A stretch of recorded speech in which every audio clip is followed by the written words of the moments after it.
मरकुस रचित सुसमाचार अध्याय 14। 2 दिन के बाद फसह और अख़मीरी रोटी का पर्व होने वाला था।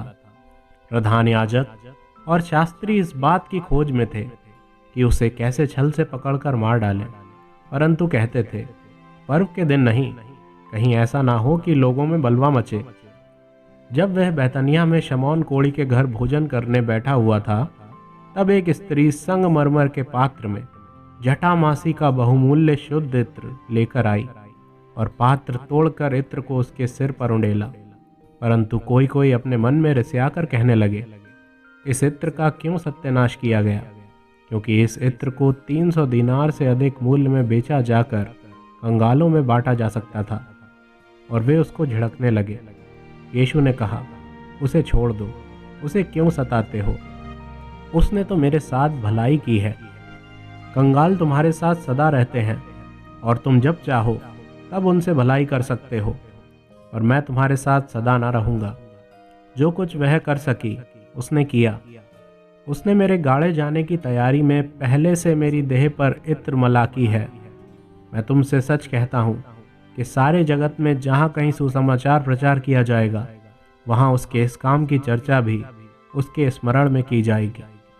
तब यहूदा इस्करियोती, जो 12 में से एक था, प्रधान याजकों के पास गया कि उसे उनके हाथ पकड़वा दे। वे ये सुनकर आनंदित हुए और उसको रुपए देना स्वीकार किया, और वह अवसर ढूंढने लगा कि उसे किसी प्रकार पकड़वा दे। अख़मीरी रोटी के पर्व के पहले दिन, जिसमें वे फसह का बलिदान करते थे, उसके चेलों ने उससे पूछा, तू कहाँ चाहता है कि हम जाकर तेरे लिए फसह खाने की तैयारी करें?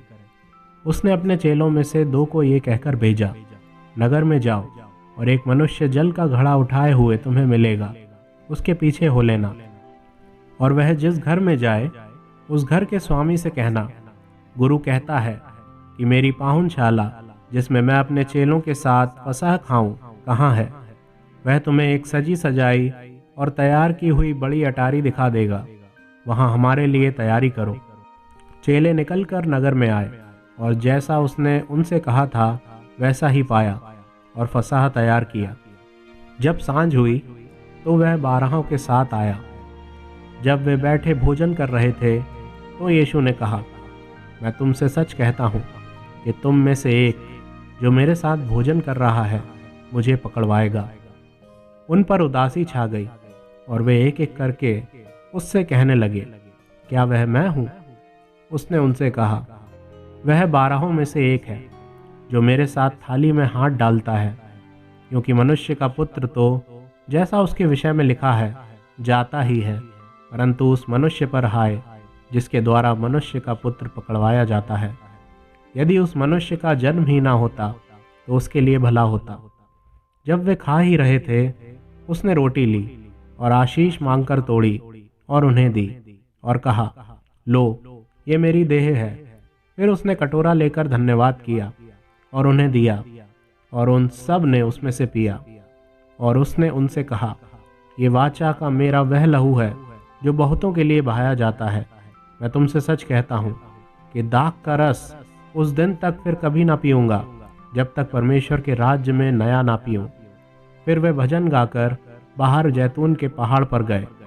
तब यीशु ने उनसे कहा, तुम सब ठोकर खाओगे, क्योंकि लिखा है, मैं रखवाले को मारूंगा और भेड़ें तितर बितर हो जाएंगी। परंतु मैं अपने जी उठने के बाद तुमसे पहले गलील को जाऊंगा। पतरस ने उससे कहा, यदि सब ठोकर खाएं तो खाएं, पर मैं ठोकर नहीं खाऊंगा। यीशु ने उससे कहा, मैं तुझसे सच कहता हूँ कि आज ही इसी रात को मुर्ग के 2 बार बांग देने से पहले तू 3 बार मुझसे मुकर जाएगा। पर उसने और भी जोर देकर कहा, यदि मुझे तेरे साथ मरना भी पड़े तो भी मैं तेरा इनकार कभी ना करूँगा। इसी प्रकार और सब ने भी कहा।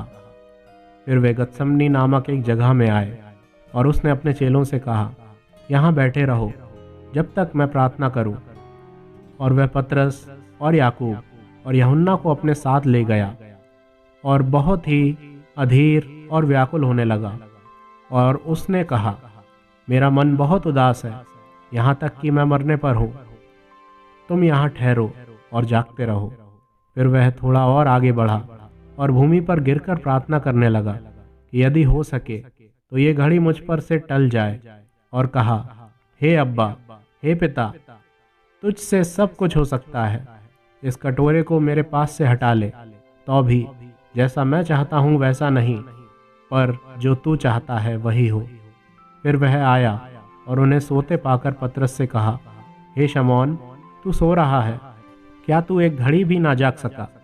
जागते रहो और प्रार्थना करते रहो कि तुम परीक्षा में ना पड़ो। आत्मा तो तैयार है पर शरीर दुर्बल है। और वह फिर चला गया और उन्हीं शब्दों में प्रार्थना की। फिर आकर उन्हें सोते पाया, क्योंकि उनकी आंखें नींद से भरी थीं और नहीं जानते थे कि उसे क्या उत्तर दें। फिर तीसरी बार आकर उनसे कहा, अब सोते रहो और विश्राम करो। बस घड़ी आ पहुंची। देखो, मनुष्य का पुत्र पापियों के हाथ पकड़वाया जाता है। उठो, चलें। देखो, मेरा पकड़वाने वाला निकट आ पहुंचा है। वह ये कह ही रहा था कि यहूदा, जो 12 में से एक था, अपने साथ प्रधान याजकों और शास्त्रियों और पुरनियों की ओर से एक बड़ी भीड़ लेकर तुरंत आ पहुंचा, जो तलवारें और लाठियां लिए थी। उसके पकड़वाने वाले ने उन्हें यह पता दिया था कि जिसको मैं चूमूं वही है, उसे पकड़कर यत्न से ले जाना। वह आया और तुरंत उसके पास जाकर कहा, हे रब्बी, और उसको बहुत चूमा। तब उन्होंने उस पर हाथ डालकर उसे पकड़ लिया। उनमें से जो पास खड़े थे, एक ने तलवार खींचकर महायाजक के दास पर चलाई और उसका कान उड़ा दिया। यीशु ने उनसे कहा, क्या तुम डाकू जानकर मुझे पकड़ने के लिए तलवारें और लाठियां लेकर निकले हो? मैं तो हर दिन मंदिर में तुम्हारे साथ रहकर उपदेश दिया करता था, और तब तुमने मुझे ना पकड़ा, परंतु ये इसलिए हुआ है कि पवित्र शास्त्र की बातें पूरी हों। इस पर सब चेले उसे छोड़कर भाग गए। एक जवान अपनी नंगी देह पर चादर ओढ़े हुए उसके पीछे हो लिया, और लोगों ने उसे पकड़ा और वह चादर छोड़कर नंगा भाग गया। फिर वे यीशु को महायाजक के पास ले गए, और सब प्रधान याजक और पुरनिये और शास्त्री उसके यहाँ इकट्ठे हो गए। पतरस दूर ही दूर उसके पीछे पीछे महायाजक के आंगन के भीतर तक गया और प्यादों के साथ बैठकर आग तापने लगा। प्रधान याजक और सारी महासभा यीशु को मार डालने के लिए उसके विरोध में गवाही की खोज में थे, पर ना मिली, क्योंकि बहुत से उसके विरोध में झूठी गवाही दे रहे थे, पर उनकी गवाही एक सी ना थी।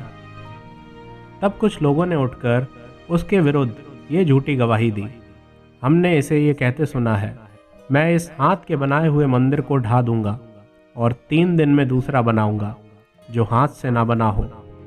इस पर भी उनकी गवाही एक सी ना निकली। तब महायाजक ने बीच में खड़े होकर यीशु से पूछा, तू कोई उत्तर नहीं देता? ये लोग तेरे विरोध में क्या गवाही देते हैं? परंतु वह मौन साधे रहा और कुछ उत्तर ना दिया। महायाजक ने उससे फिर पूछा, क्या तू उस परम धन्य का पुत्र मसीह है? यीशु ने कहा, मैं हूँ, और तुम मनुष्य के पुत्र को सर्वशक्तिमान की दाहिनी ओर बैठे और आकाश के बादलों के साथ आते देखोगे। तब महायाजक ने अपने वस्त्र फाड़कर कहा, अब हमें गवाहों का और क्या प्रयोजन है? तुमने ये निंदा सुनी, तुम्हारी क्या राय है?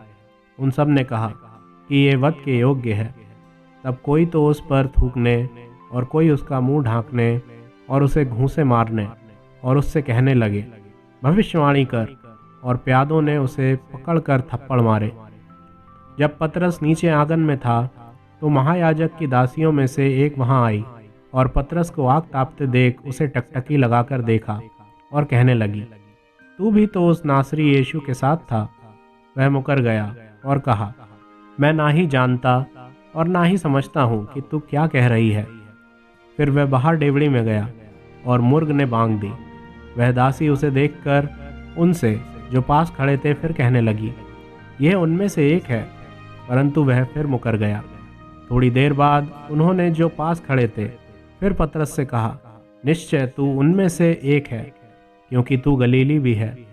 तब वह धिक्कारने और शपथ खाने लगा, मैं उस मनुष्य को जिसकी तुम चर्चा करते हो नहीं जानता। तब तुरंत दूसरी बार मुर्ग ने बांग दी। पतरस को वह बात जो यीशु ने उससे कही थी स्मरण आई, मुर्ग के 2 बार बांग देने से पहले तू 3 बार मेरा इनकार करेगा। और वह इस बात को सोचकर रोने लगा